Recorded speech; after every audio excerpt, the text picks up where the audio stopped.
but a flag's on the field. The ball's loose, and it's going back the other way. It was picked up, and it's taken in by DJ Hardy. Game over. Northside calls it. Live from Orlando, Florida, you're listening to The Sports Scene with Jesse O. Oh, chow the dog and call me Morty. Yep, it's me, Jesse O. Welcome everyone to The Sports Scene on iHeart Radio Podcast, and YouTube, presented by First Bet and Sports Fluent Media. We have a crazy amount of prep and everything going on for the fall right now, but we wanted to pop in for the next 2 weeks and give you a show. So let's get into it. Our special guest is a good friend of the show, but will he be making his first appearance on it ever? The number one high school athletic director in the state of Florida, Alvin, Josh Vandergrift, joins the show in about 15 minutes. But first, I mentioned him. Please welcome back my favorite color analyst and yours, Mr.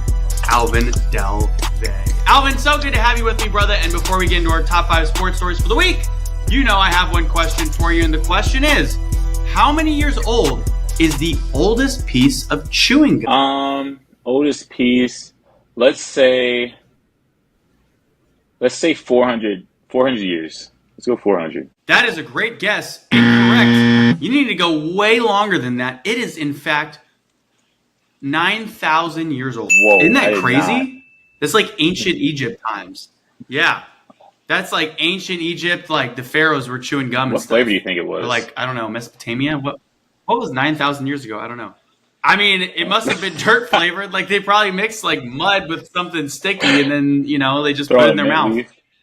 That can't be. I'm sure they didn't have xylitol in it back then, so it could not have been as good for your teeth as it is today. Anyways, Alvin, we got a lot to cover. You ready to get into these top 5 sports stories? Okay, we're going to start with number 5, a sport we don't normally talk about, but we probably should. Soccer. So Spain has clinched its 4th European Championship title, defeating England 2-1 in a thrilling final. Another L for England, which, in the grand scheme of things, kind of funny.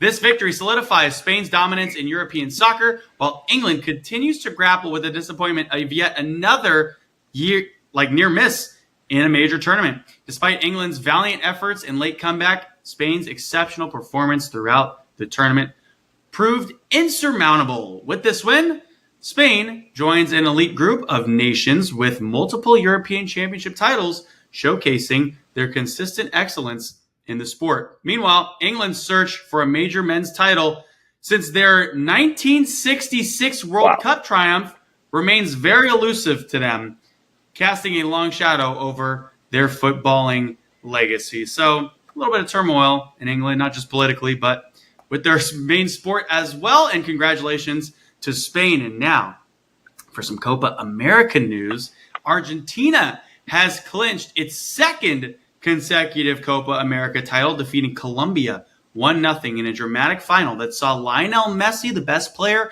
in the world, forced to watch much of the game due to injury. I don't know, Alvin, did you see his ankle? Did you see how big it was? It's like the size of a golf ball after this thing. Did you see that? That is not great. I agree. Ooh.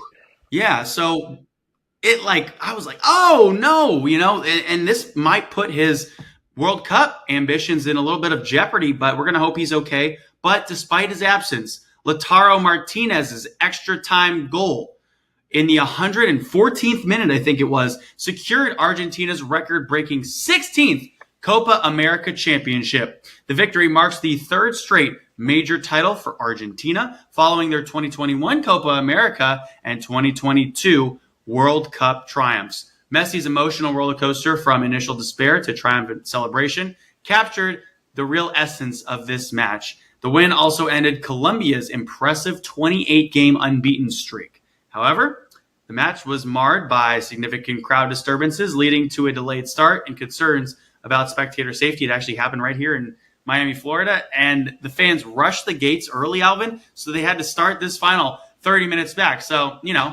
typical Florida things, It's just a regular Tuesday here. So, a lot going on in the soccer world. We'll keep you updated on everything going forward. We obviously got the Olympics coming up, so that's going to be huge. Hopefully Messi will be back for Argentina in that. All right, let's go into our number 4 sports story. We are talking some women's basketball. It is the WNBA season. A lot of crazy things are happening. This is the final week of games before the All-Star break, and Caitlin Clark the rookie sensation for the Indiana Fever, is eagerly anticipating a much-needed break during the WNBA's Olympic hiatus, which is coming up in just a week and a half here. Kind of awesome that the Olympics are now going to be here so soon. It's like the biggest cultivation of sports in the entire world every 4 years. You got to love it. So despite seeing a record with 19 assists the other day in a single game, she set the record, Alvin, for most assists in a single game in the WNBA in its entire history before this break. Clark admits she has been playing nonstop since September and could use the rest. Remember, she just came over from Iowa. She just graduated. So she's been playing for a while now. And while she'll participate in the WNBA All-Star Game before the break, she plans to take a full week off to recharge before the Fever resume play in August after the Olympics ends. Clark has faced numerous challenges this season, including adjusting to the WNBA, dealing with increased media scrutiny, and facing physical play from opponents. But despite these obstacles, she's shown remarkable resilience and is confident in her ability to continue improving as the season progresses. Clark leads all rookies at 17.1 points per game and leads everybody in the entire league in assists. Over the past 9 games, Clark is averaging 11.9 assists, Alvin. But how about the rookies, though? Because Angel Reese, also before the All-Star stretch, had 15 consecutive double-doubles. I think that's the most in league history. So 2 rookies really showing out on the biggest stage in women's basketball. What do you think about I think we're seeing a beautiful heavyweight bout. This is Magic and Larry, and not just in the sense that they're 2 rookies going at it. I don't know. I'm not saying they don't like each other, but I definitely believe that they are fueled by the fire that is the other one's competitive spirit, and I think that's beautiful. That is, personally, I love seeing that. It's not that there's real animosity. They see each other in the street, they're gonna hate each other. It's just more so, I know, I see what you're doing, I hear what you got going on over there, but I'm gonna make sure I got everything going on over here, because Caitlin Clark breaks the record, Angel Reese breaks the record. Angel Reese breaks the record. Caitlin Clark does the same thing. It's tit for tat the entirety of this way. We talked about the double-doubles of Angel Reese, and granted, her game doesn't look as silky as Caitlin Clark, because obviously Caitlin Clark, she has the handle, she has the shot, she's able to really set her teammates up because she has the ball. Whereas Angel Reese, she's like a bludgeon on the block. She's getting offensive rebounds and things of that nature. So I love the 2 styles, and honestly, it's just incredible to watch. With Caitlin Clark, I'll be honest, I wasn't too gung-ho on her being Rookie of the Year because Angel Reese was going on a tear. And during that time, it's like, man, you got to give the nod to Angel. And the pendulum has definitely shifted ever since Caitlin Clark had that first triple-double. Ever since then, it seems like she's been picking her spots a lot better. Her biggest qualm really has been when she gets doubled, her handle has been in question. She hasn't been able to really split the screens and just process as quickly as you would like to see.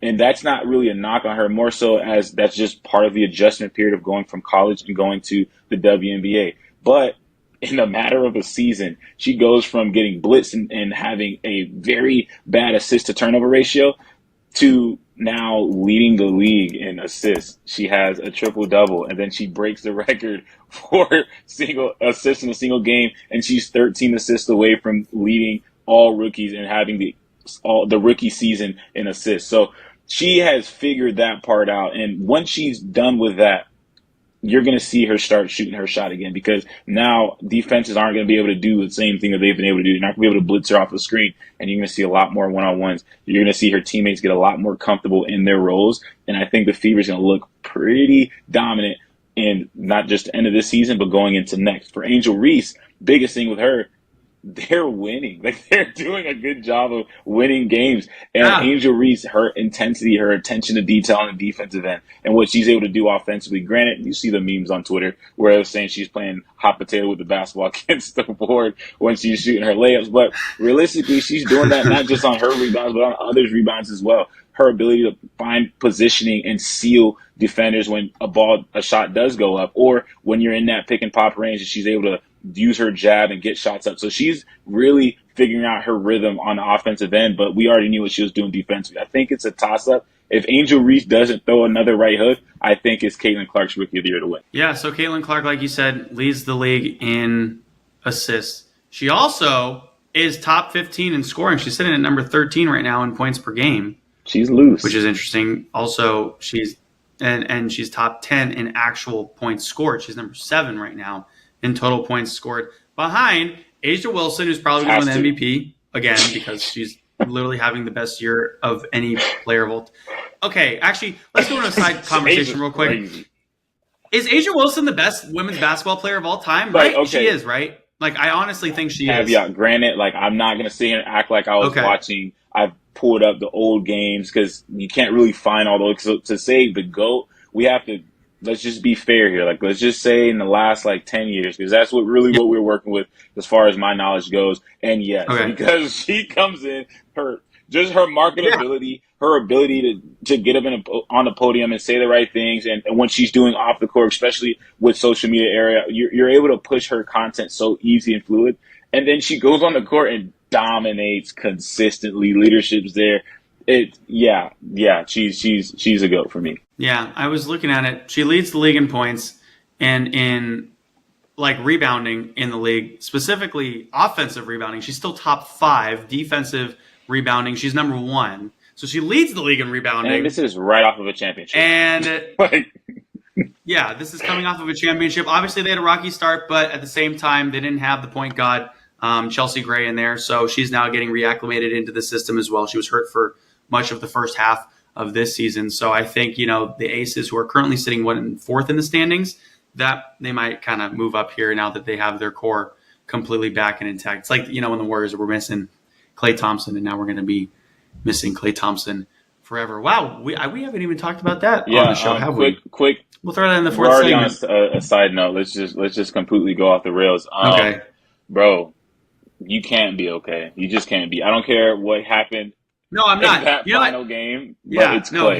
Hear me out. Let's save this for the 4th segment because I actually want to get into this more. We don't have time here in the 1st segment because the producers are going to kill me if it's more than 15 minutes. So we got to move on to our number 3 sports story. We'll get back into that in the 4th segment, though, when we have it. We're swimming in time. Okay, let's go into Wimbledon. Alvin Barbara Krejcikova, once unsure about her tennis career, defied expectations to win her 2nd Grand Slam at Wimbledon, defeating Jasmine Paolini in a thrilling final. Inspired by her late mentor, Yana Novotná, Krejcikova overcame a challenging season to claim the prestigious championship. The unseeded Czech triumphed over the 7th-seeded Paolini in a hard-fought match filled with momentum swings. Krejcikova's victory adds to her impressive resume, which includes multiple Grand Slam titles in doubles. This is her 2nd one, is in the singles. As she reflects on her accomplishment, she finally remembers the guidance of Novotná and cherishes the memory of seeing their names together on the Wimbledon champions list. So congratulations to Krejcikova. And on the other side, Carlos Alcaraz has solidified his status as a tennis superstar by defeating Novak Djokovic to win his 2nd consecutive Wimbledon title and 4th Grand Slam overall at the age of 21. So this guy might go down in history if he continues on this path. He might go down in history as the best tennis player of all time. But unlike their previous Wimbledon final where Alcaraz struggled early on, this year he dominated from the outset, showcasing exceptional skill and mental fortitude. And despite a brief moment of vulnerability when he was close to victory, Alcaraz ultimately prevailed, showcasing his remarkable talent and maturity in the sport of tennis. His victory marks a significant milestone in his young career, placing him in elite company alongside tennis legends. Djokovic, hampered by a recent knee injury, struggled to match Alcaraz's intensity and brilliance, ultimately conceding defeat to this rising star. And one thing I do want to note is that, for Novak Djokovic, Alvin, it's always hard to come back from injury in any sport. It is July, right? The Wimbledon Championship Grand Slam is always held in July. Last month in June, he had significant knee surgery. That's insane. So he had significant knee surgery. Last month, he was wearing a knee brace, goes all the way to the finals in this major Grand Slam, which is like... That's unheard of. You can understand why he's number 1. You can understand why he's number 1 in the world for a reason, is that this dude is tough as nails. And the fact that he was able to go to the finals after literally getting a knee surgery, literally the month before, is kind of astounding to me. Obviously, Alcaraz in his own right is a fantastic player and deserved the championship. I didn't think Djokovic had enough on his backhand to really match what Alcaraz was throwing at him. But, with his knee getting better for whatever the next Open is, I know the Australian Open isn't till, like the winter time. So I'm trying to figure out maybe the French Open just happened. There's some Open that's coming out. U.S. Open. There we go. Maybe. I don't know. Oh, I'll figure it out eventually. Anyways, we're going to see these two go at each other a lot more for the next few years, kind of hanging on to that number one seed. It'll be Alcaraz right now, and then Djokovic will win one, and then he'll be the number one seed. These two are just going to go back and forth like Nadal and Roger Federer did for so long. So very excited for that. Okay, let's get into our number 2 sports story. Let's talk some basketball, Alvin. More basketball. Bronny James, the son of LeBron James, had a standout performance in the Los Angeles Lakers Summer League victory over the Atlanta Hawks. He scored 12 points, showcasing improved shooting accuracy compared to his previous games. This marked a significant improvement for James, who had struggled with his shot earlier in the summer. While his overall statistics for the Summer League are still modest, his performance against the Hawks offers a glimpse of his potential. It is important to note that James did miss the beginning of his college season due to a heart condition and has been gradually building his game back since returning to the court. Alvin, what do you make of this performance? I love it. And I think in general, we have to stop being so aggressive in trying to recrown a new bust and recrown a new king every single year, because it takes time to develop these things. And Gilbert Arenas did a phenomenal job. He threw out a stat. Jaylen Brown, Finals MVP this year. His first few games, 5 of 25 from the field in Summer League. Bronny James right now, 6 for 25. And if that's any trajectory of what you want, that Finals MVP, that was his stats first few games. So we got to keep that in perspective. Another thing we got to keep in perspective, heart surgery. We talked about how tough it is to come back from injury. Not too much people has had open heart surgery. And with having a billionaire dad says, you know what, I'm going to subject myself to more pain and torture, running suicides, waking up early, staying late, doing all the treatment, everything that is necessary to be a top-level athlete.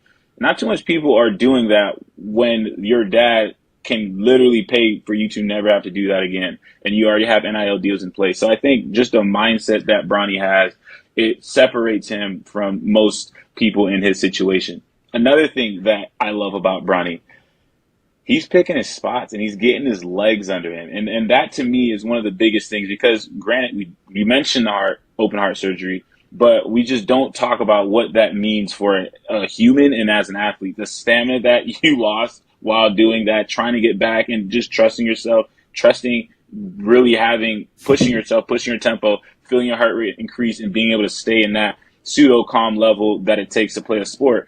In order to do that and have the legs to play at an NBA level is incredible. So now you start to see him get a little bit more comfortable, get his wind back, get his legs back, and you start to see that shot fall. And where he's taking his shots, how he's getting his shots, the craftiness that we're seeing, the IQ, it's starting to come. And as he gets more reps under him, when he starts playing with LeBron, imagine how that practice is going to look. Because right now, they're not practicing together. LeBron's in the Olympics. Anthony Davis, the two guys, they're gone. They're playing for USA. So when they come back and they have their team together and they're starting to really put things together and get the flow of things, JJ Redick has his entire team with him. I'm excited to see what that's going to look like. Granted, I'm not expecting Bronny to come out and be Angel Reese, be Caitlin Clark for the NBA. I'm expecting him to come in and kind of be in the shadows, picking up knowledge, picking up nuggets, and then midway All-Star break, you start to see him get those minutes, maybe get moved up from the G League if that's where he starts, and you start to see him look like how you expect him to look like that McDonald's All-Star that we've seen, not necessarily what we see in college, because again, open heart surgery, but what we saw prior to that when he was top 10 projected draft picks. So I'm excited to see how that's going to look when he starts to feel more like himself and he starts to move like himself. And also, didn't the Lakers add some experienced, assistant coaches to their mix as well? Like, one thing that JJ Redick was preaching is he wants to surround himself with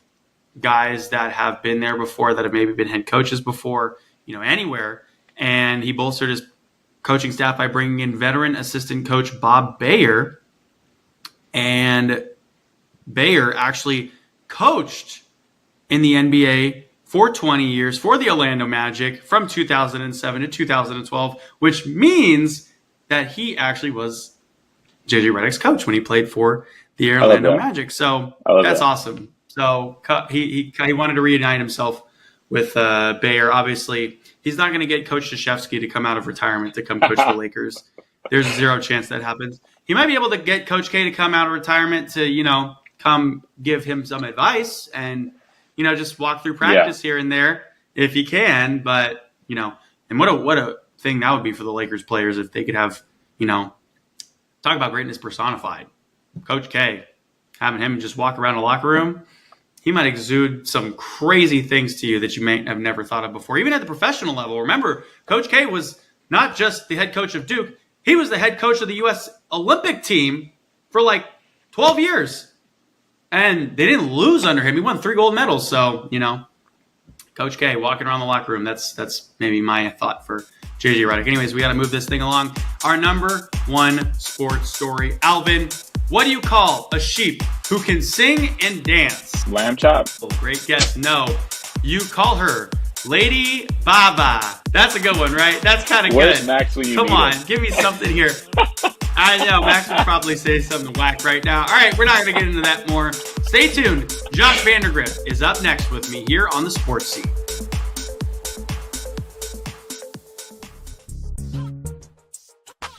We are back here on the Sports Scene for our second segment. We are joined by actually a great friend of the show. He's never been on the show, so it's his first time on the show, but he's known about the show since I moved to Florida. One of the biggest reasons I have a show on iHeart Radio is because I got to start calling football games in 2020 for the best athletic program in the entire state of Florida. The Edgewater Athletics Department is led by none other than our guest today, the athletic director, Josh Vandergrift. Josh, thanks so much for joining me. I really appreciate you coming on. It's so good to see you. Happy summer. Things are going to start rolling here soon. So how you feeling? Has your summer been okay? Yeah, man. The summer has been really, really good. Just trying to relax, reload, get ready for the new school year and the new season and everything like that.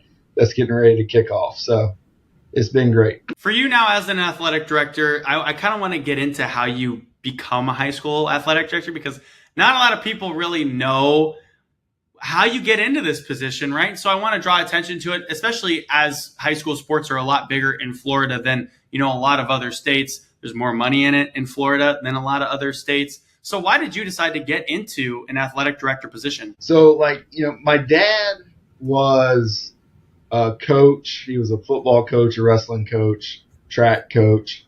For 38 years and an athletic director for 25 of those 38 years. And I kind of just saw the things that he kind of did and how kind of cool it was, how he interacted in the multiple sports arena and all of that. And I've loved sports my whole life. I played football and baseball growing up, basketball growing up. So I love doing all of that. And so now, I started coaching when I got done playing in college, started teaching.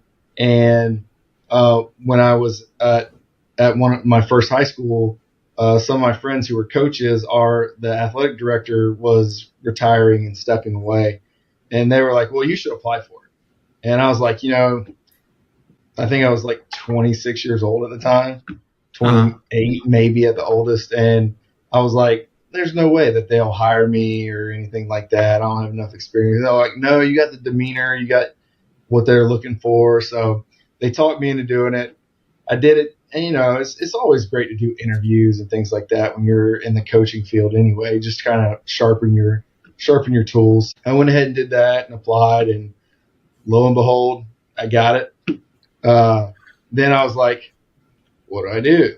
And the principal was like, I don't know what the athletic director gave. Here's the keys. Have fun. So then, I started using some of my connections and things like that to figure out what the job entails. And, even if you look at it, an athletic director at the high school level,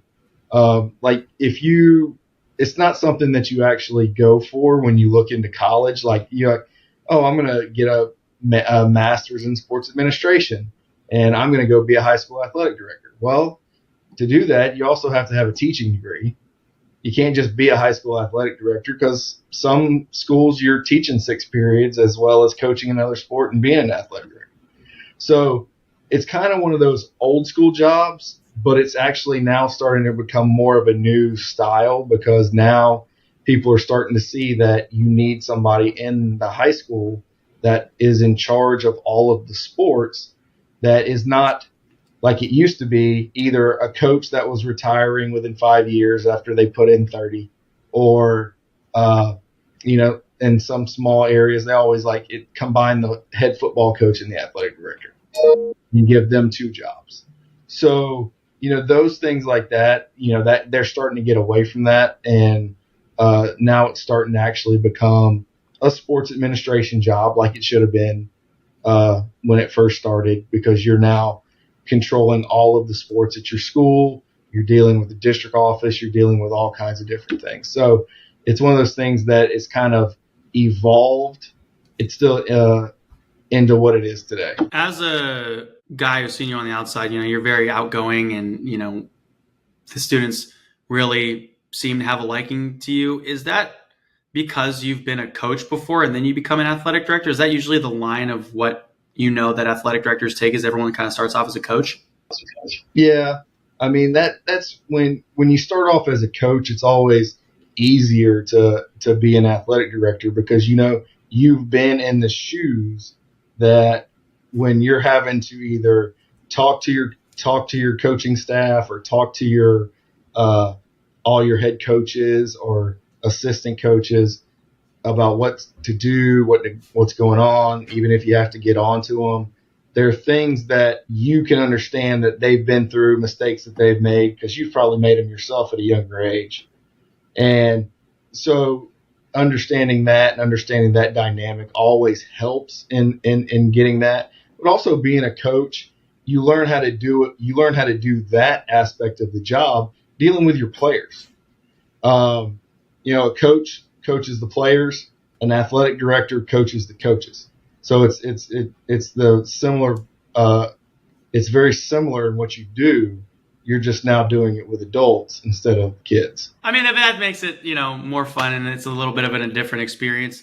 Now, you started off at Mosley over in the Panhandle, right? And then all of a sudden you land this mother mecca of a job at Edgewater High School in Orlando, Florida, which seems to produce these teams, not just the football team, but produce these teams that are going to either qualify or play in states pretty much every single year. Were you a little bit scared when you got this Edgewater position? Because this is like, the big boy, lack of a better phrase, big boy of them all, right?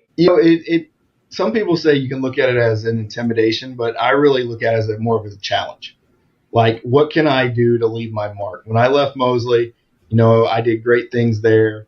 They went from a lot of sports that weren't competing for state championships to winning state championships. It's all about having the right people in place in your athletic department to help keep the momentum going and keep building.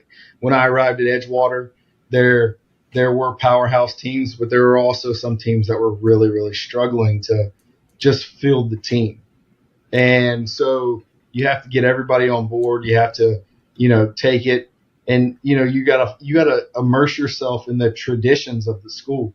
Edgewater's been here since 1952. So the tradition of Edgewater and the representation of what the E stands for here in Central Florida, you got to kind of understand that, and you got to kind of go into it knowing that, it's not going to be my way or the highway. I have to figure out, where I can compromise different things. But it's all about putting the right people in the right places.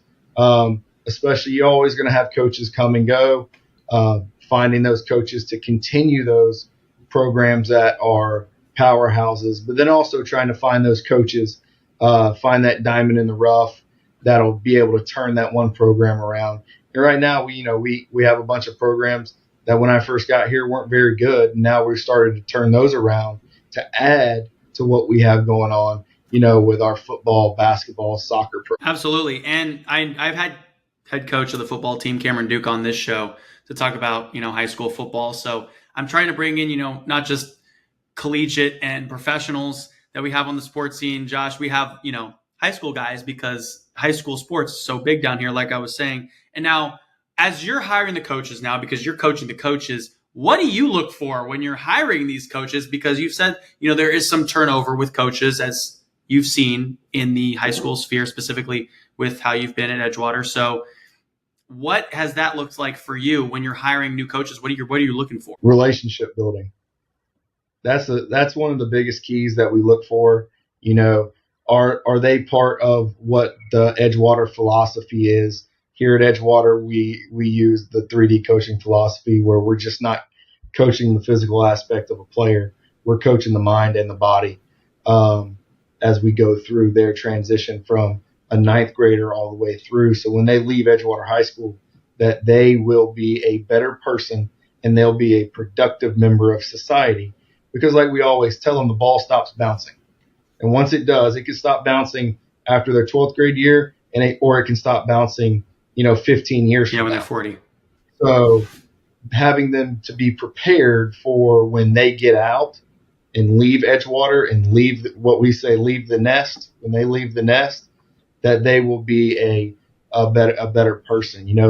It's one of those philosophies that I actually kind of got from my dad. He never actually, I really never actually understood how many games he actually won, because one time I asked him, I said, how many games you actually win? And he said 78. And this was a long time ago. Yeah. And I was like, what? You've been coaching for 30 years, 78 games. It's not very good. He said, no, 78 is the number of baby announcements, wedding invitations, things like that I've received for former players that have left, come back, and they've invited me to join their family in a special gathering. So those are things that, and that's what I look for coaches to judge those things on. So that way, that is the relationship building aspect, because if you can build that relationship with the kids and their parents, then teaching them is easy. I know we've talked about, football a lot, just us two, and, in the grand scheme of things, and we will talk about football, I promise, because it's one of the best programs that Edgewater has, is, making championships under Cam Duke and you, every other year is what it seems like. Now, with other sports, before we get into football, how do you share your time with all these other sports, right? Because obviously you have your sports that really do generate a lot of money, and then you have these other sports that you saw that when you got there might have been neglected a little bit. How do you share your time among all these different sports as an athletic director? You have to be intentional when you do this, because it's really easy. I mean, you gotta set yourself on a schedule. You gotta make sure that you're checking in with your coaches. My coaches know during their season, every Monday, I'm making my rounds right after school. So I'm going to check on them. I'm going to check on their players. I'm going to check on, see how things are going. What do they need from me? What's going on? And that's during the season. So, also like that gives me that chance to, if there's a big game coming up, trying to talk to their players, get an understanding, they'd be like, hey guys, this, it's a big game. What are your thoughts? And interacting with the kids to get them. And that way it kind of tells me throughout the week, do I need to go back and check on that coach? Do I need to go back and check on that team? Do I need to see some of the players at lunch and maybe give them a little, hey, let's go get them on that day? Those are types of things that you have to do for every single sport, no matter if it's a football team all the way down to the golf team. So, I'm going to show up to those golf matches. I'm going to jump in my cart while they're walking, and I'm going to go watch them play, because just because it's golf or just because, it's swimming doesn't mean that that's not important to them like football is to the football players. So, and it's important to me.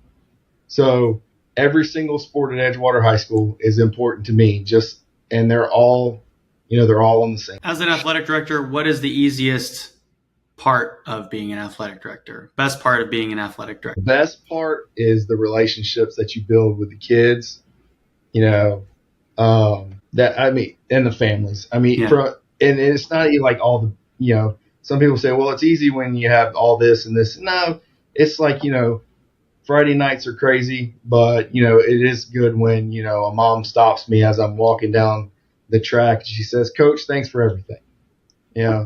That's just one of those things. Or at graduation, one kid that you didn't think was going to graduate, comes up and gives you a hug and says, "Thanks, Coach, you got me through." Those are the relationships that that means that's the best part, right? And then what most people think we do, just watching games, sitting on the court, not doing anything from the outside. That's downtime. But that's all. that is. That's down. But that's fun. Yeah. I love watching. I love sitting on the bottom row of the bleachers and like really right next to the student section while the basketball game's going. Really? One, it's hilarious. Oh yeah. The kids get after it. The student section gets after it. The basketball team's playing their hearts out. It's just one of those things. Yeah.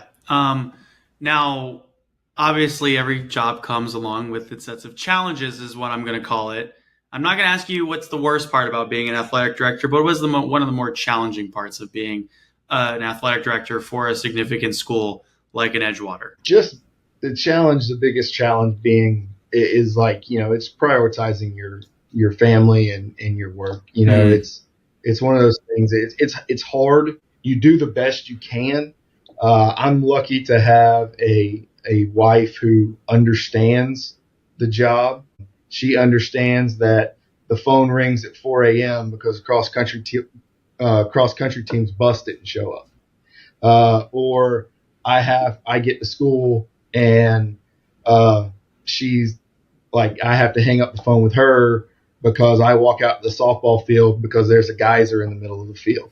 So there's all kinds, you could write a book. I mean, I wish I started 19 years ago just writing things down in notebooks. So when I retired, I could just put a book together just to sell, because it would be comical of some of the things that you have to deal with. But that's kind of the hardest part of the job. And that's where we lose a lot of people from the job, is they can't figure it out. It's hard, but it takes time.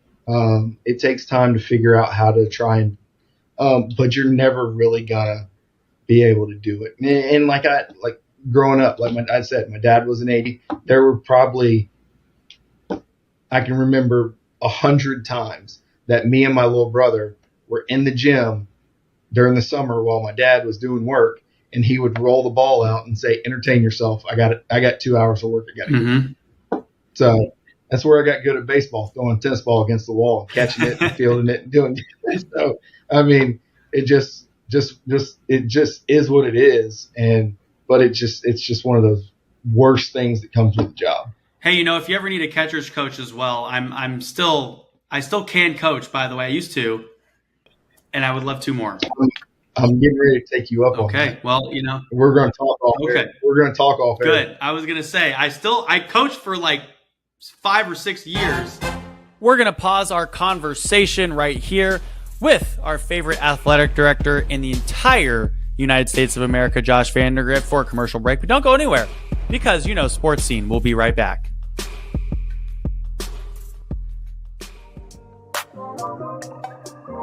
Booyah, baby!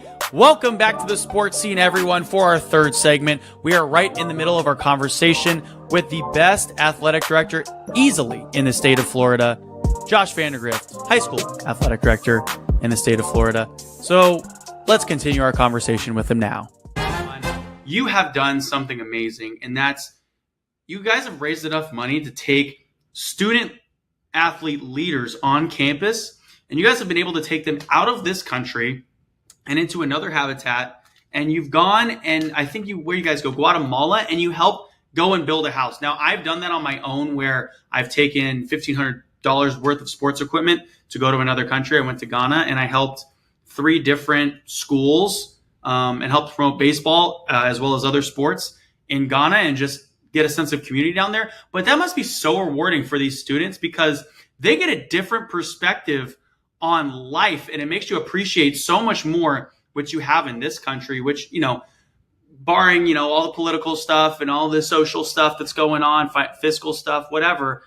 But you just get a greater appreciation for life, I think, going over there. Can you tell me more about that kind of experience and what that does for these students and how you see that affects them? So we started in 2019. Coach Duke actually took a group of football players. And then we got hit with COVID in 2020. And 2021, it opened back up and we decided to do it again. We took another group of football players. After we got back from that trip, me and Coach Duke actually sat down and I asked him, I said, what do you think about us taking student athlete leaders down from all different sports? And without hesitation, he was like, that is a great idea. So we set the trip up and we now invite, the coaches nominate their student athlete leaders that they think are going to be leaders of their teams. And then we give them the opportunity to come down and serve with us. The biggest reason is we believe that to be able to be a leader on your team, you have to learn how to serve first, serve in leadership. So when we go down, we decided to partner, we partnered with a group called Clubhouse Guatemala. And, they have a couple different missions in the Guatemala area. Their largest one that we go to because of our group size is in Pacaya, which is at the base of the Pacaya volcano, which is pretty cool. Whoa. Because, you wake up every single morning and, right behind where our cabins are is a volcano. Yeah, it sucks. So, and there's like 4 more volcanoes like in a direct line behind the woods that you can still see off from a distance. But yeah, so we've started going down. We go down every summer now, the second week in July. And we took our largest group. We actually just got back last Friday. And we took our largest group of kids. We took 30 kids this time. 39 overall with chaperones, but 30 kids. And so, taking 30 kids out of the country is one thing in itself, but then 30 kids to Guatemala is another thing. But, the area that we go to is safe. And, we go and we went down, we like you said, we built a house or helped build a house. We never get to finish it. We always get about 10 rows up before we leave. So a group that always comes in behind us and finishes it. But the cool thing about it is we always get to come back the next year and we get to go see the family and we get to go see the house that got finished. The family remembers us, and, we'll pray with them. Another thing we do is we go and we drop off food and some supplies for families that are in the Clubhouse Guatemala program because they have a school. And so if they're in the school, they're kind of in the program. And so what we do is we go and we drop off food packs. And, we ask the families if there's anything that we can do for them. And most of the time it's, can you just pray for my family and the health and stuff like that. In the afternoons, we go and we put on a sports camp. The last 2 years, and it's really not like an actual camp. It's more like, hey, we're playing with a bunch of kids. We had a never-ending game of kickball going on. I think the score was like 88-85 or something like that by the time it got done. We had a wiffle ball game going on. We had a soccer game going on.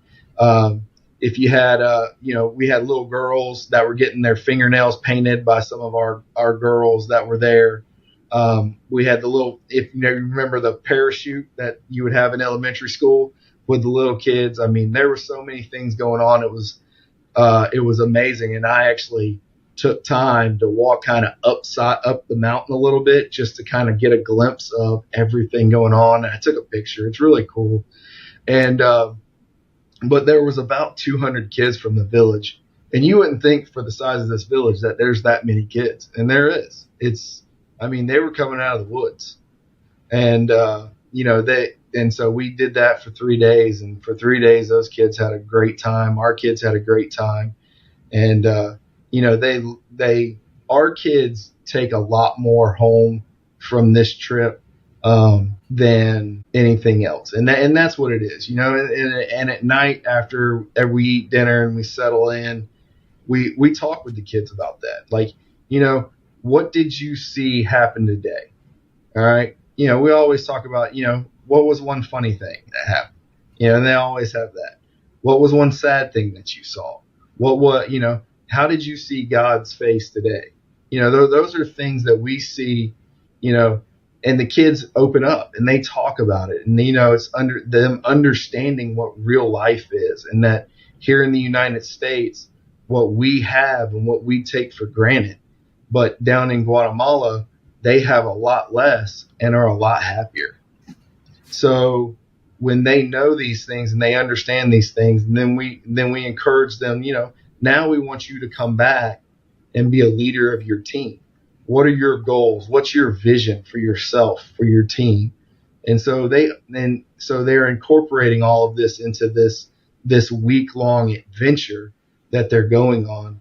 And it's just the coolest thing it's turned into. You know, it started off as just the football team going down with about 12 guys to now we got 30 total, you know, athletes from all different sports, male, female, black, white, Latino, Polynesian, you know, all of them coming and going down to Guatemala just to be there and to help and, you know, be that symbol of, you know, I'm going to be, when I lead this, I'm going to take this with me and be like, you know, this is who I am. This is what I'm going to be. And this is what I'm going to say. And that also probably helps build with the Edgewater, you know, culture and community at the school, right? Because if you have all these student leaders kind of hanging out with each other, now they're really like commingling in school. Because I remember, you know, when I was in high school, it was like, you know, the football team just hung out with the football team, the basketball team just hung out with the basketball team, the baseball team naturally just hangs out with the baseball team, right? You have all these sports teams that just kind of hang out with by themselves, but now it seems like there's more commingling with all these people, male, female, black, white, Polynesian, Latino.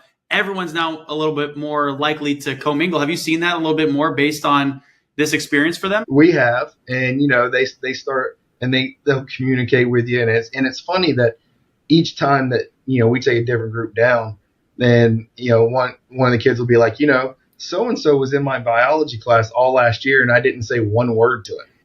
But this entire trip, we've just been chatting it up the whole time. We got so much in common. And it could be a football player and a lacrosse player. Wow. And, you know, those are, yeah. So now we always see that relationship come back where all these guys, so now they're starting to show up at each other's sports. Of course, they're going to show up to the football game, but now we got football players showing up at a lacrosse game.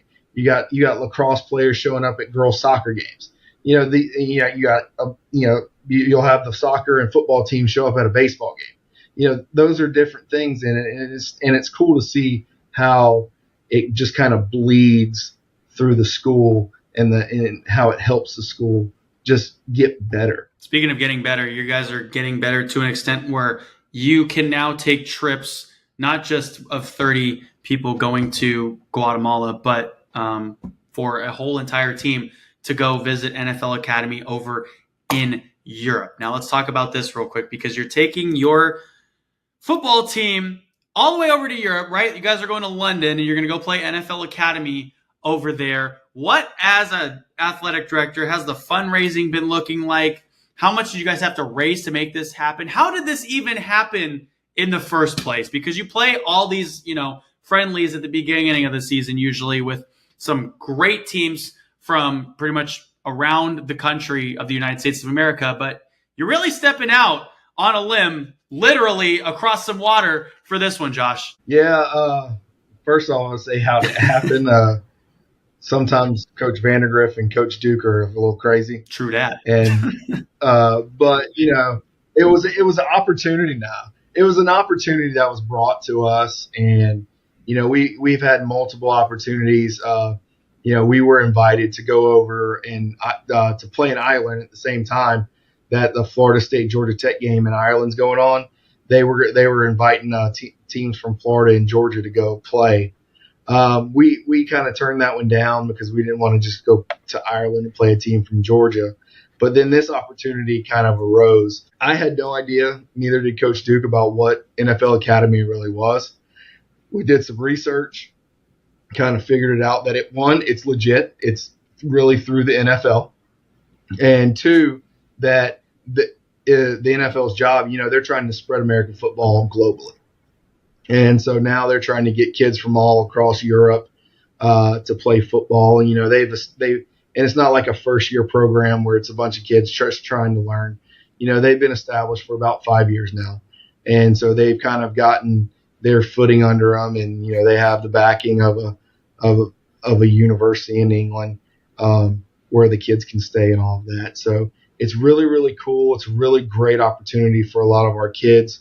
Some of our kids have never stepped foot out of Central Florida.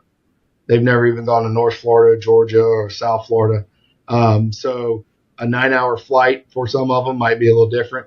One of them today, I was joking with him. He said, "How long?" He was like, "How long is the flight?" I said, "How long is the longest airplane you've been on?" He goes, "Never been on an airplane." I said, 3 hours. Around with him. I'm telling him it was 9.5 hours. And I was like, so, but, it was one of those things that, it's just super cool. You're going to go get to, see another culture, live in another culture, and then kind of get to see some sites that only these kids look at right now in textbooks or online. So, it's one of those things. Yeah, we're going over to play a football game, but we're also going over for an educational and cultural experience. I can tell you the fundraising from the community has been very supportive. We're almost there. We're not there yet. So if anybody still wants to donate, they can always get in touch with me through the edgewaterathletics.com's website. And I can let them know how to do that. Anything $50 to whatever is welcome. It all goes to these kids. It doesn't go to anybody else. We're just trying to make sure that we get everything secured that we want to do. We're gonna spend a whole day in London with them. Let them explore all of London. We're trying to strike a deal. Maybe we can go watch Man City and Manchester United play and just show them that as a different type of environment. Check out Liverpool. You never know. Or Chelsea. It just one of those. Yeah. So it's just one of those things that we're just floating ideas out there, but we're going to go over there. We're still practicing. It's the first week of school, so the kids are still taking their laptops. So they're still going to they'll still have study hall that they're still going to have to do. They're going to get their workouts in. We're just going to be doing it in London for a week. That's awesome. So it's a really, really cool opportunity that we just couldn't turn it down. No, you definitely can't turn something like that down. Now, question for you, again, where can people donate to this cause and, give these kids, an experience a lot of them may have never had before? You go to the Edgewater Athletics website. What is that? www.edgewaterathletics.com? Yeah, so you can go to the edgewaterathletics.com website, and if you just want to email me, I can give you directions, or you can just go to the 1952club.org website, and that's 1952club.org, and there's a donation link, and it goes straight to them. Everything's a tax write-off. So you can write it off as everything too. Amazing. So. I mean, I'm going to donate a little bit too, just because I want to see these kids, get abroad. And I'm surprised I was never asked to come broadcast this game, Josh. What's the deal? I don't know. Listen. I'm just trying to work all the logistics right now. But if you want to see, we'll make it happen. That's okay. I actually get over abroad enough. My girlfriend plays overseas, so I go to Europe probably about 4 times a year, 2 in the spring, 2 in the fall. So I'm over there a lot. Hey, as we're kind of wrapping this thing up real quick, I'm kind of curious to see what your future looks like. You've been so successful at Mosley. You've been so successful, tremendously successful at Edgewater High School. Is, I don't know, like a college athletic director position maybe in your future? What does your future look like? Let me stir the pot. I don't know. Yeah. You're going to stir the pot a little bit here. There are certain things that I've looked at, moving up to become a district level AD where, instead of being just in charge of your school, you're in charge of all the schools in the district. That's one of the things that, I kind of looked at. College, I don't know. I mean, if it happens, it happens. I'd always look, being a junior college AD would be awesome because I think most of them have like 4 sports. So I can do 4 sports in my sleep. So going to, a large college, probably not. I see how miserable some of these coaches are at the college level right now. It's not, college athletics is not what it used to be. And, it's changed dramatically, and a lot of people haven't been able to catch up with that change yet. So I don't know. That's one of those. It's a question mark, but if the right job at the right moment just pops up, you never know. I'll never say never. Okay. I'll just put it that way. Well, until you get some big job offer, and your wife Jessica, who actually sometimes can be cooler than you. She's going to work. She goes to work with Team USA, by the way. So Josh is very modest about his life. He's got a great wife, got a great family. He's having a lot of fun with life. If she sees that you get a college athletic director job, she's going to be like, you're taking that thing to the bank, baby. So just throwing that out there. Do you ever think you might be getting back into coaching at any point in time? I would love to. That is one thing that I miss sometimes about coaching. Or about being the AD is here in Orange County, we can't, the head athletic director can't be a coach. So, it's just so much demanding work and how many teams that you have that they don't want to be a head coach. You never know. I might, if I get tired of being an athletic director and want to go back in the classroom, coach baseball or football again. I do miss it. Coach Duke kind of lets me go out there and help out some days with some things to get my fix, along with the baseball coach here. He'll let me go out and maybe throw BP or hit some fungos. So I'll have some fun doing that. Sometimes I go take batting practice. Have to show the field back and still swing. Good. Oh, yeah. So I might go jump in the pool with him and swim some laps, but I don't know about that. I mean, I wouldn't picture you much as a swim guy, but I wouldn't doubt it. Let's just put it that way. I am not a swimmer, but I'm willing to try any of them. I'll go play tennis. Now I will.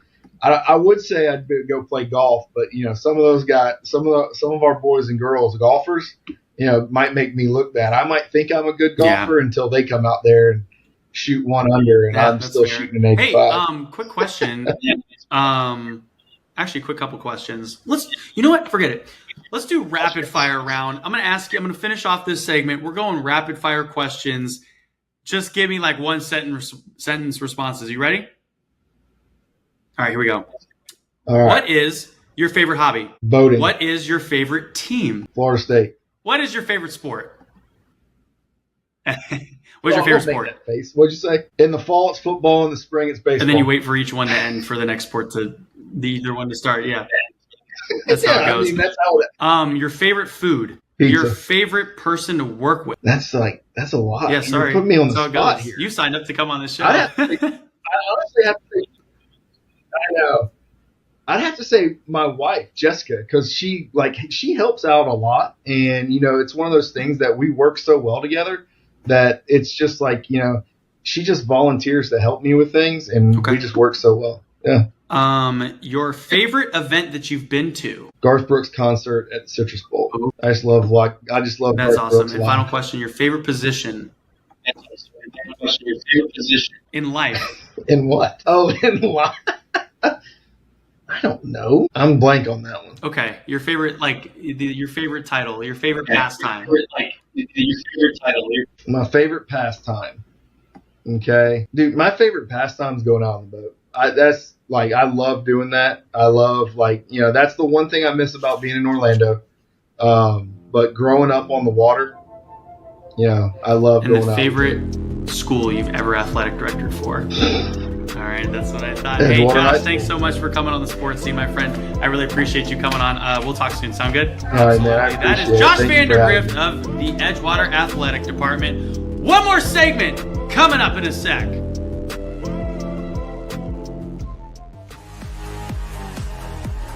Back here on the sports scene for our final segment. Jesse O here. Alvin Delvey's right there. Alvin, let's play Take It or Leave It.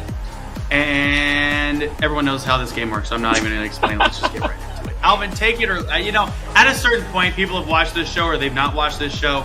And if you don't understand Take It or Leave It, you'll probably understand it in the next minute and a half after Alvin tells me whether he's going to take or leave this. And he brought it up earlier. Alvin, take it or leave it. Klay Thompson will fit in well with the Dallas Mavericks. I'm taking that. Listen, they're about to go crazy. Really? Oh, man, because what did they miss? What did they miss? Granted, the road to the Western Conference Finals is long and arduous. Like, it's going to be a bloodbath per usual. Yeah. You know that. It's been like that for the last, 20 years? But when you think of what went wrong in the finals, they didn't have a guy that could knock down a three. Luka kind of imploded a little bit, and I'm not trying to put it all on Luka. It's just Klay Thompson alleviates a lot of the pressure that Luka was feeling and Kyrie was feeling. It was one or the other, essentially, whereas if you have a guy like Klay Thompson, you have to give him the ball or he's going to shoot a bad shot. Steph Curry has said that time and time again. So them learning how to play with him, meaning, okay, let's make sure that Klay is involved early. That mindset shift, that means a lot of guys are going to be getting involved early. Gafford, Lively. I felt like in the finals, they weren't as involved early on. I thought that was a huge detriment, especially down that stretch, middle of that third, where you really needed to get a bucket and you couldn't get it, especially on the losses.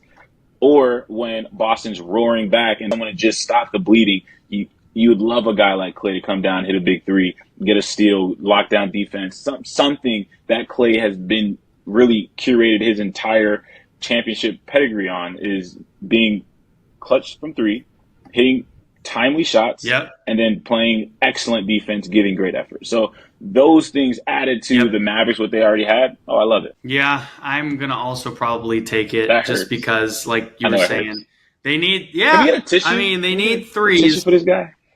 I could use one, honestly. So, dude, it's the end of an era for me.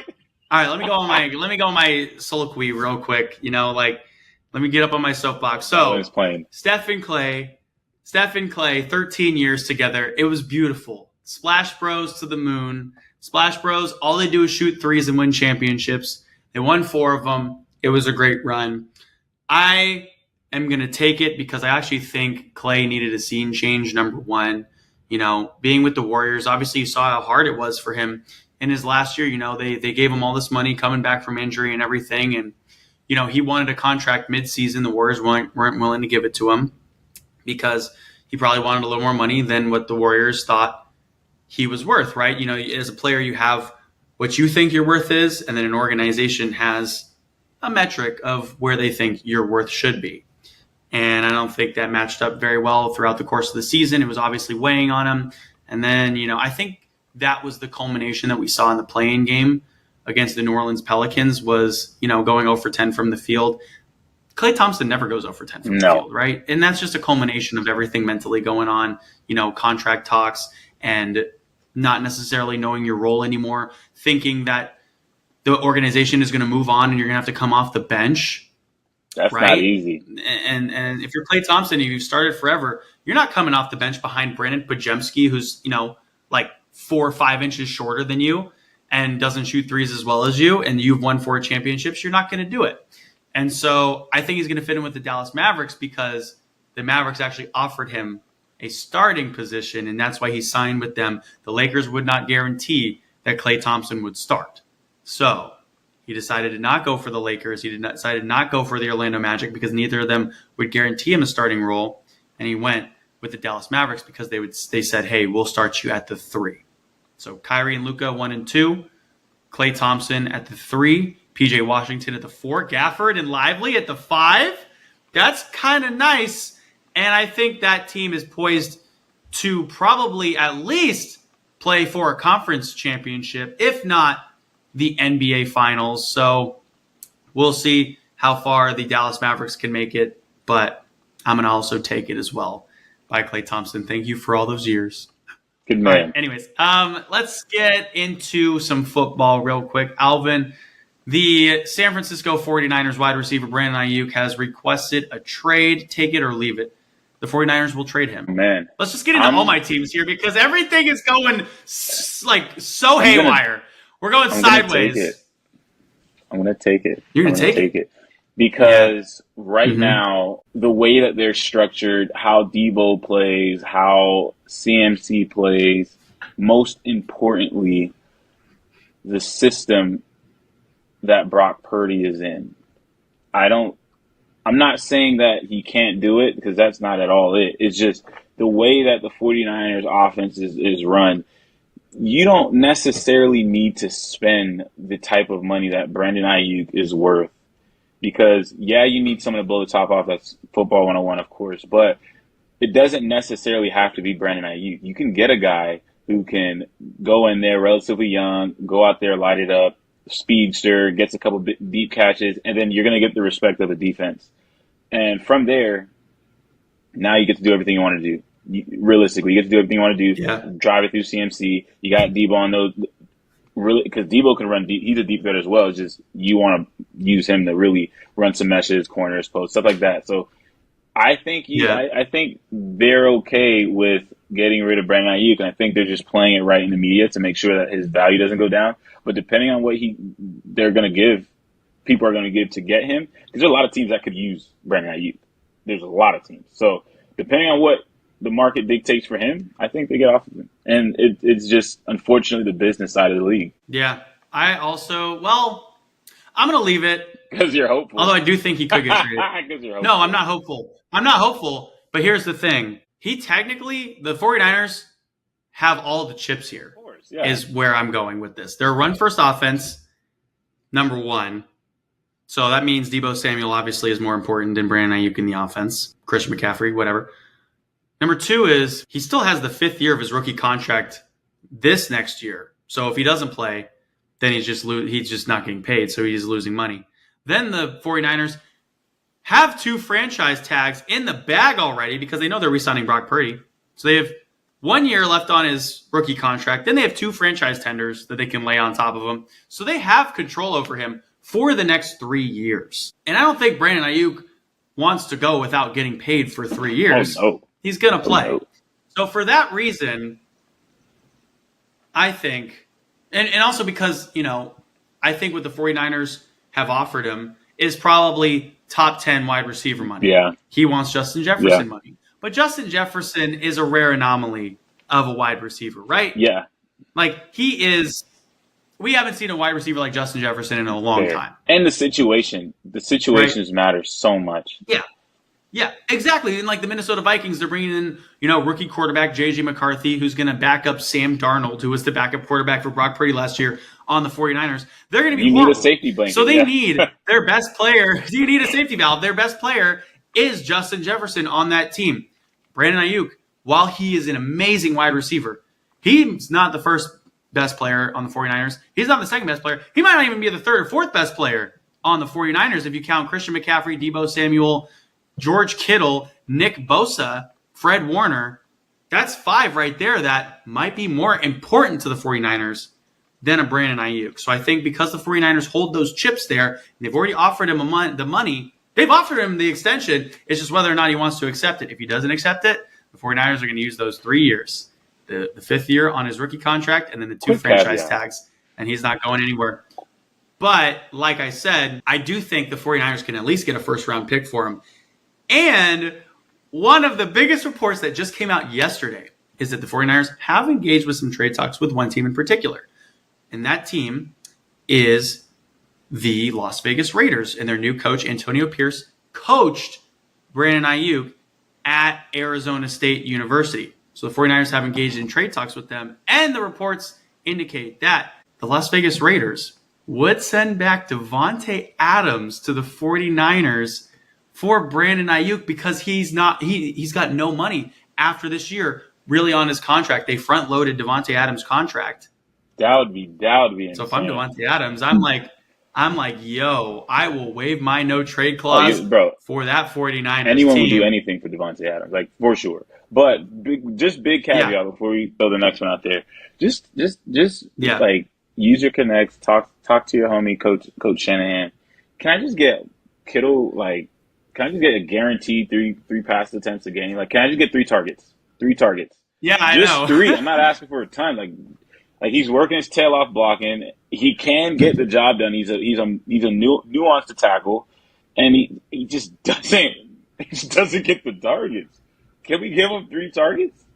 That's it. That's all I want. I mean, honestly, but the craziest part is like 3 targets for Kittle could mean 95 yards. 3 touchdowns. Like he's the closest to Gronk that we've seen, and he just does not get the love.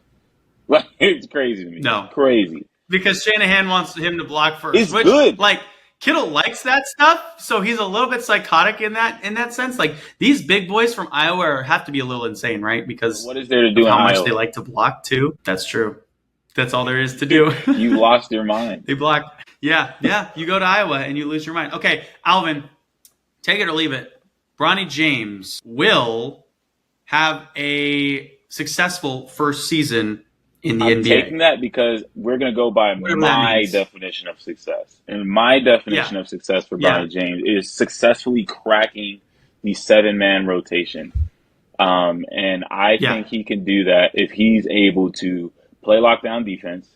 And once he gets his legs back, being around the guys, he is very okay. He said that he's very okay with that type of role. That's actually what he aspires to be, is a lockdown defender and really an excellent role player, because excellent role players are typically the guys who have the longest careers outside of LeBron James. But I think if he's able to consistently knock down that 3 ball and play the defense and use his athleticism on that defensive end, he'll crack the top 7. And I think that'll be a success. Yeah, I think, I don't want to be a hater. Oh, so by my metric, I'll take it.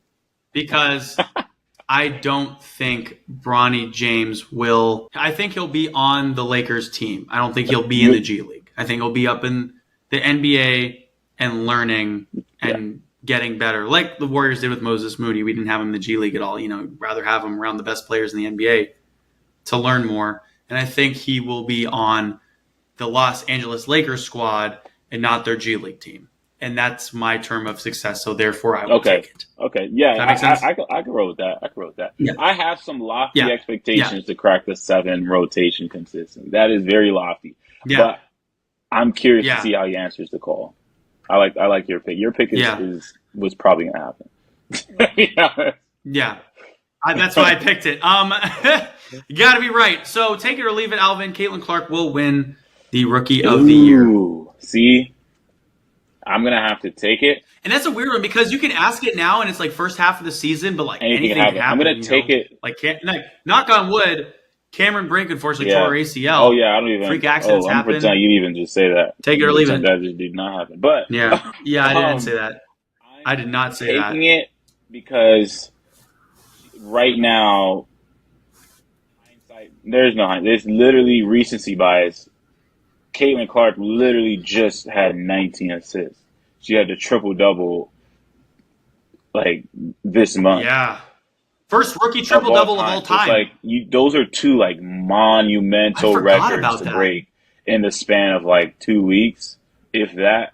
And it was only been the last 2 weeks. So it's like, that is tough. That is really tough to be like, I'm still – because – I want Angel to win. Like I genuinely want it to be Angel Reese. I would love for it to be her, especially because when she won the Natty in college, we're talking about Caitlin Clark. South Carolina wins the Natty, and we're talking about Caitlin Clark. So it's like, for me, I'm not a hater in that sense. It's more so just I want the winners to get the love that winners typically get. So it's like, okay, she's gotten the love when she lost. I can only imagine what it's going to look like when she wins.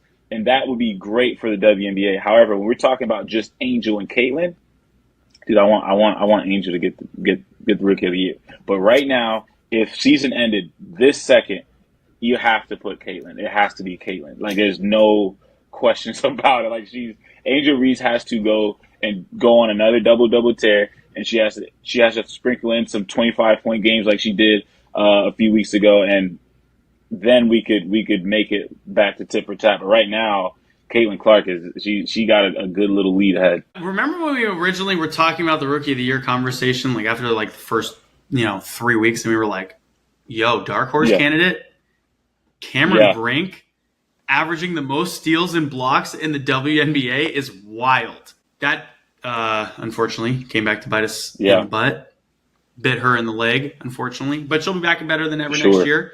And meanwhile, she gets to continue her modeling career and make, the millions of dollars that she's making. So go Cameron Brink. Go Cameron Brink. I'm also going to take it. Caitlin Clark. I totally forgot that in the last 2 weeks, she also did another thing that no WNBA player as a rookie has ever done before, and that's get a triple-double. So there is that. So in the and then, a couple nights ago, last night as we're recording this, but a couple nights ago as people are hearing this on Sunday, she literally had 19 assists. That is the most assists in a single WNBA game ever. Not even by a rookie, just by any player who's ever played the game. What are you going to do with that? Of basketball in the WNBA. What are you supposed to do with that? Wow. 19 dimes? Do you know how crazy that is? 19. And they lost, though. Okay, they lost, and granted, she had a turnover late, and I'm not saying she's perfect. She's a human. But it's like, like, she's out here, the way she was setting up her gals, they're trying to blitz, they're trying to do the thing that's worked, and she's dropping dimes, saucy with the behind the back dump offs. Like, she was watching Magic Johnson tape and gave us 19 of them. Yeah. That is 19. Crazy. Like, I can't sit here and watch that and be like, okay, yeah, she's not. No, she's Rookie of the Year right now. If season ends right now, that is crazy tough. Like, that night, you know how hard that is to do in 2K? 19 assists, 12 minutes.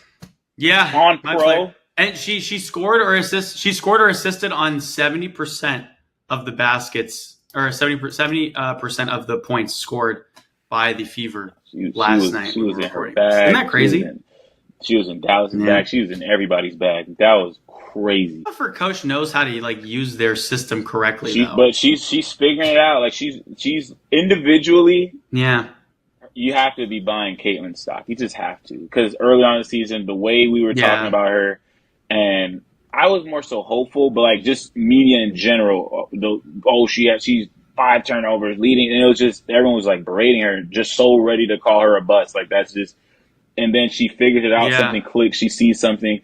It could be such a minor thing with excellence. Like you have great athletes, something minor of an adjustment could be the catalyst, and she found her catalyst, it seems, and I honestly don't want it to stop. I want it to be to the point where we legitimately have Magic and Bird in the W. Like that'd be awesome. You have Asia at the top, just kind of godfather in the whole thing. So it would be. I like it. I like where we're headed. Yeah. Also, I don't know if you saw, but their current media rights agreement ends at the end of 2025, and they're poised to get above $2 billion.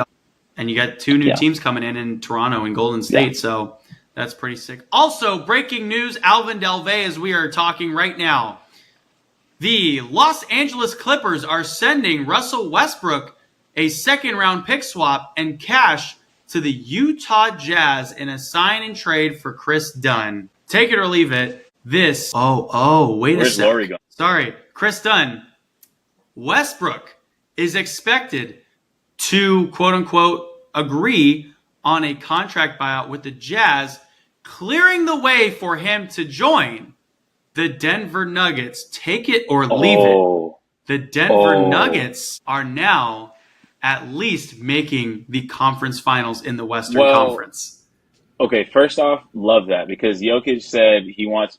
7 minutes ago, that got published. He wants Westbrook, and I love that they listened to him and they got it. And that's not even an unreasonable thing, because we've seen superstars say, hey, I want this person. And then team moves heaven and earth, and they gut their team to make it happen. Whereas they got it done the right way. With that being said, I'm very interested how that's going to go. Because Brody Westbrook, what he does, he's the ultimate Swiss Army knife, realistically. Like and I think with the Lakers, that's where he really started getting negative media, is because his role went to, we need you to be a corner spot up shooter, which is just not how he does things. Steph Curry isn't he doesn't just walk in a game and just start spotting up. Like, he needs to move. He needs to get a layup. Yeah. He needs to get an assist. He needs to do things to get that shot going. With Jokic, first off, there's going to be no rebounds for the other team.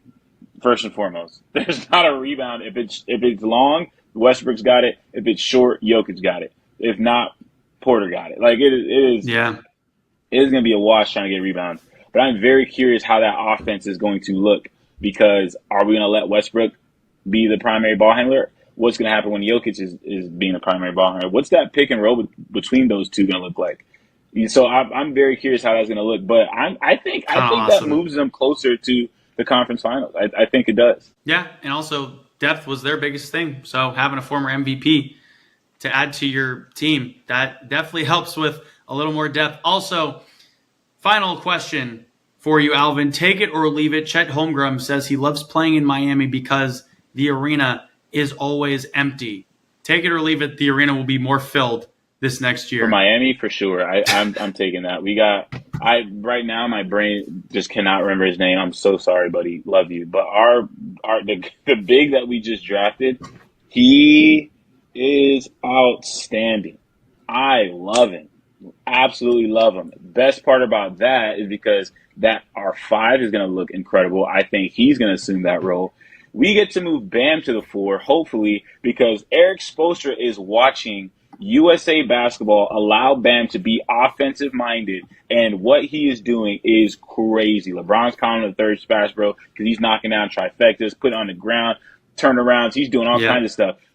Crazy what a little bit of marketing would do for a guy's confidence. And Bam is showing up. So very excited to see what Eric's supposed to, how he uses Bam. If Bam is going to take more of a LeBron-esque role where he's going to start scoring a little bit more, Jimmy Butler can now sit back in that second scoring option. I'm just very curious what we're going to do to manipulate our roster early on in the year and how Eric Spoelstra is going to cook some stuff up, because I believe Eric Spoelstra is the best coach in the NBA for that reason. Finding guys, getting new pieces, and moving things around, just subtle tweaks that will allow guys' confidence to bloom and flourish in that organization. So I think the stands will look ugly because it's Miami, but then I think our team is going to be better. So actually, let's rewind that. Soliloquy unneeded. I made a short story long. So I actually leave it because people don't show up to Miami to show up to the games. They show up to Miami Heat games halfway through. So third quarter and on, lit. First quarter, second quarter, empty. So, yes, we're going to do that. That's where we're leaving it. But I do believe the Miami Heat as a whole will be a lot better next year. All right, Alvin, I'm really hoping for your team, brother. We're going to hope for them. And, hey, thank you, Josh. Thank you, Alvin. And thank you all for tuning in today to the show on iHeartRadio Podcast, and YouTube. You want to know more sports madness in your life? We'll tune back in on Sunday mornings at 10 a.m. Eastern Time. Subscribe to us on Sports Fluent at YouTube. And please rate, comment, and download the show everywhere else. And next week, we'll be back with a lot more sports talk, so stay tuned. Alvin will not be going anywhere. Until then, stay happy, stay healthy, and we'll see you right back here on the Sports Scene with Jesse O, presented by First Bet and Sports Fluent Media, baby.